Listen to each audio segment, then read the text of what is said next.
free in the moment of seeing, meaning in the very moment of seeing your own nature, in the first and second instant or second afterwards, there is no thought. Thoughts have vanished.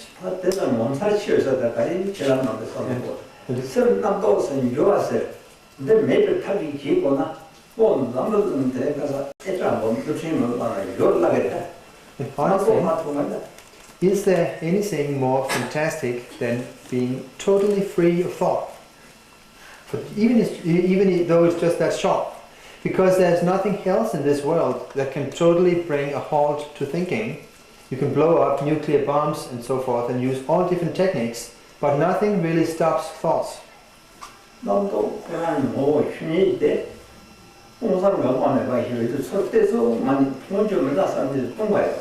the very moment that you turn your attention towards your own mind, it is evident that it is simply an empty cognizance with no thing whatsoever.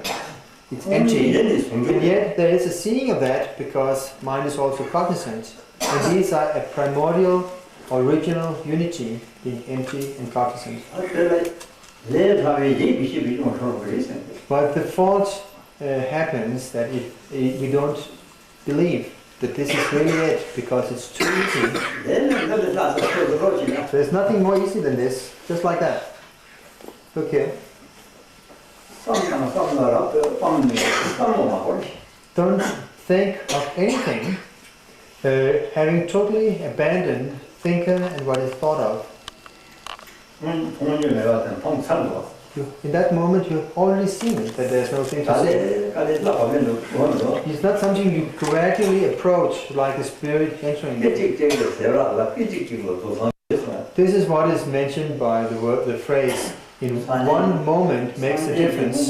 In one moment, complete enlightenment. That moment, like this, is the unmistaken Buddha mind. Don't project outwardly. Don't concentrate inwardly. Don't keep a state in between. Totally give up any mental effort. This is what the old Menaki man called it's utterly or sheer emptiness. You don't need to block your five senses, not at all. Like this, just remaining like this, everything is vividly experienced. But if you start to investigate and label, you are involved in thoughts. This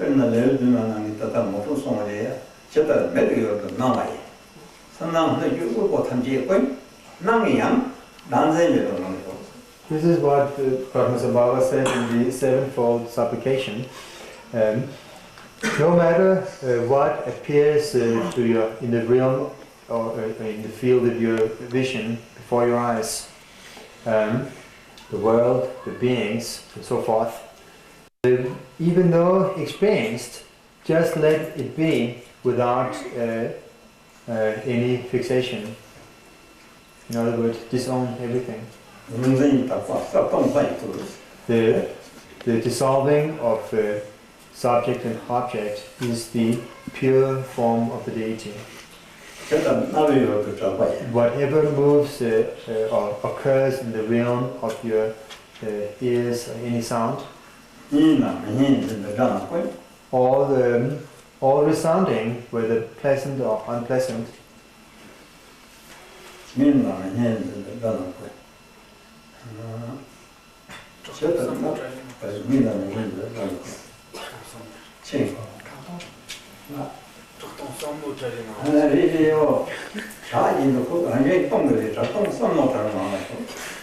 just let be in the continuity of sound being emptiness, because no matter what resounds in your hearing is indivisible from emptiness. The empty resounding beyond arising and ceasing is the voice of the victorious ones.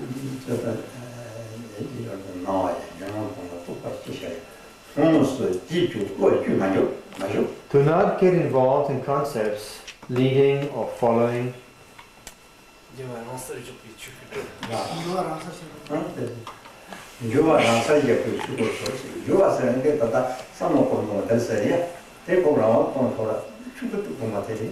By leaving your thinking to itself, it dissolves naturally into Dhammakaya. The thinking means our thoughts of this and that. If you just let it be, it naturally dissolves.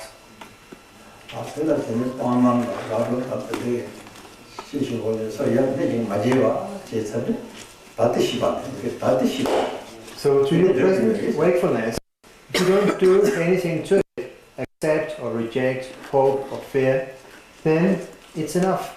That is sufficient.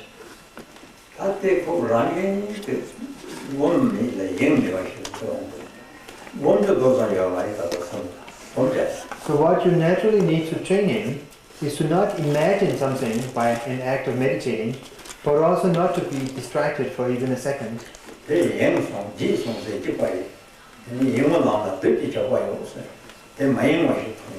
Being distracted is the same as forgetting, and it is said on the path of distraction, the demons lie in ambush.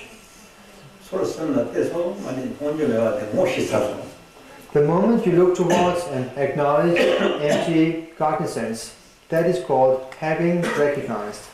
And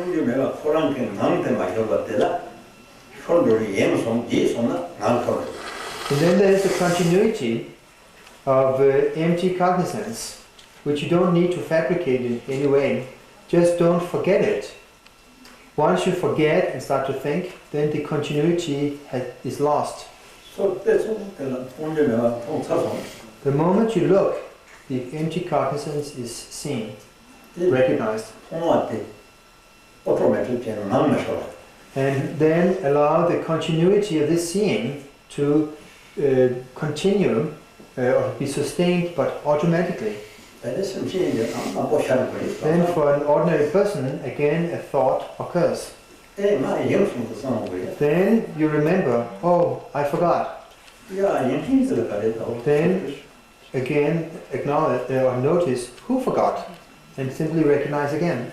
And again you arrive back in the state of recognizing your natural face.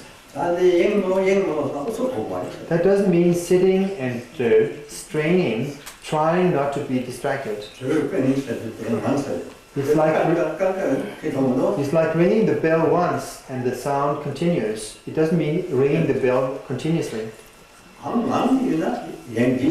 Once the continuity fades, that means we start forgetting. And we get involved in a thought. Then again we notice, oh, I forgot. I got carried away. And then, all right, then look towards. And again you are back in recognizing. And again there's a natural stability in a continuous state of empty cognizance. We need to train in that short moments many times.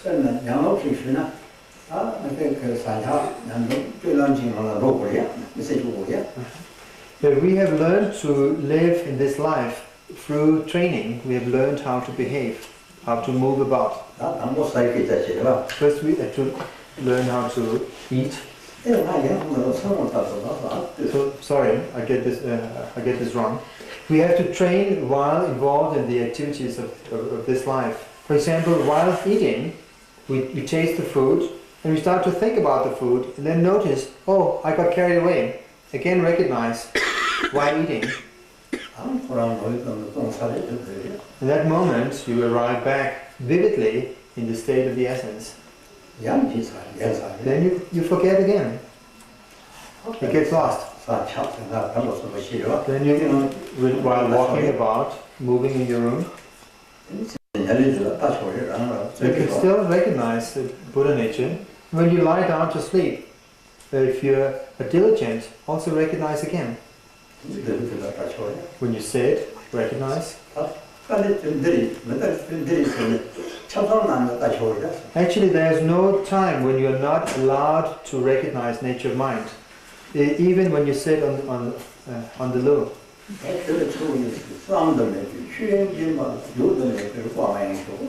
It is said like this: in the naked state of Dharma Dhatu, which is unimaginable, relax the ineffable state of awareness. If a thought occurs, it arises from yourself and dissolves back into yourself. Any thought that occurs is your own expression, comes out of your own essence. It is only when forgetting the essence that the expression takes the form of a thought.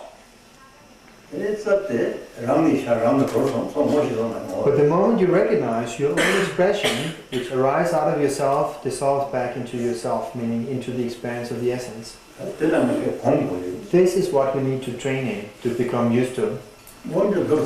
There's no other meditation object or act apart from that. As much as dust mode even. But if we forget, get distracted, we are involved in thoughts. So please train in this. That is the practice. This is what Rinpoche taught in the past. And today, he has nothing to say besides this.